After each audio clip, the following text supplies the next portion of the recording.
Hey, welcome back. This is Tom, and this is Tom's Radio Room Show. And I've got another radio out of Jeff King's collection that he brought to me to review on my show. He loaned it to me, and he brought me about a half a dozen radios out of his collection. And we're going to take a look at this one right here. This is a GE headset radio, FM, AM, dual function. It has a built-in speaker, and it comes with these headphones. And it's a model 7-1150, and these were built about the early 1980s is when these were produced and sold. Jeff said he had one like this when he was hitchhiking across the country. Excuse me. And he didn't remember what happened to it, but he subsequently found this one, what was identical to it. He paid $8 for the original one, and this one has a price. I don't know if he paid this price, but it was sold at one time at Target for $19.99.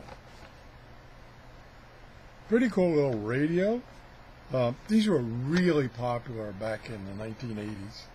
Let me just open this up, and this is the original box, which is in very good shape. The radio and headset is in pristine shape. It uses a 9-volt battery, which I installed earlier. And like I said, it's AM, FM. Got a little telescopic antenna. It's about 12 inches. Pretty easy to read dial. Tuning knob here. Volume on off here. Headphones jack here. It says HP. I wonder what HP. Oh, headphones. Okay. And that's about it. The battery compartment's right here. I put the 9-volt battery in it. It's got a belt clip. I better be careful I don't break it off. Jeff would not be happy with it. And the AM FM switch right there. So we're gonna try it in AM for the heck of it. Now, I have a lot of problems with radios in my office using their built-in antenna because I got so much RF noise floating around this office. Let's see how it does. So I'm going to switch to AM, and I'm going to turn it on. Got a built-in speaker. See that? That's probably a router noise. I got a lot of that in this room. Let's see if we can tune it out.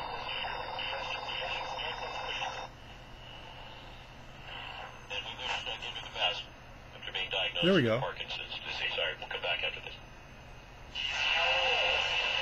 Don't quite have it tuned in.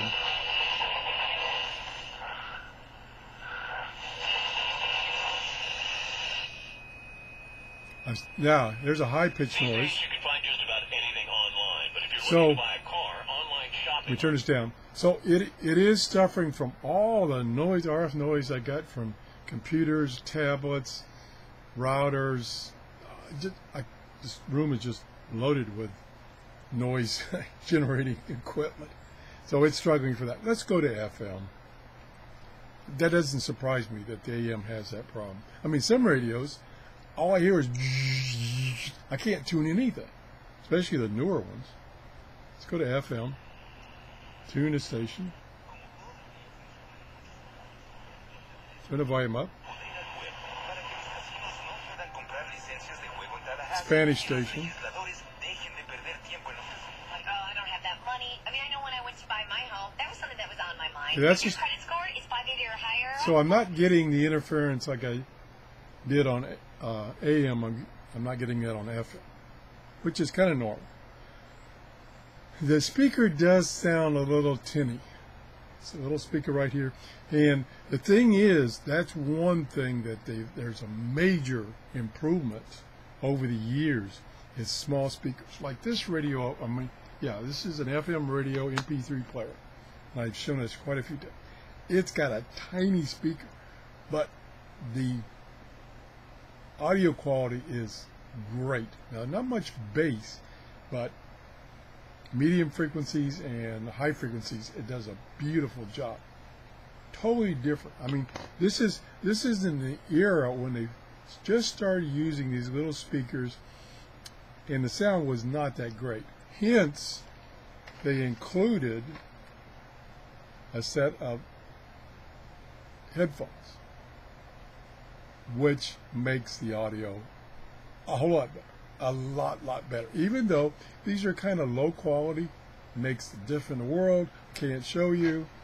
I might be able to plug it in and hang these on the microphone. I doubt it though. But anyway, so that's the radio. Pretty big size. I mean, when you compare nowadays to this little guy, and this is not the smallest one. I mean, you can go. This is pretty wild, ladies. It just shows you what's happened over the years in technology. You can go to the dollar store and get a $1 FM radio. It's about that big. And of course, it doesn't have a speaker. It uses an earbud, and it's amazing what it can do. Now, those little tiny radios for $1 don't have any tune function. They've got a button you push for it to find the stations, store those stations in its memory, and then you push the button to go to the various stations that it's found. So there's no dial or anything like that. But it's amazing how well they work, and only $1 for an FM radio. And this one, like I say, the price marked on here is $20, which was quite a bit of money back in the 1980s. So that's the radio. Again, I want to thank Jeff for loaning me these radios out of his collection. And I've got about 4 more left of the group that he loaned me this month. We'll get through those. And if you enjoyed the show, please give me a thumbs up. Have a great day. Bye-bye.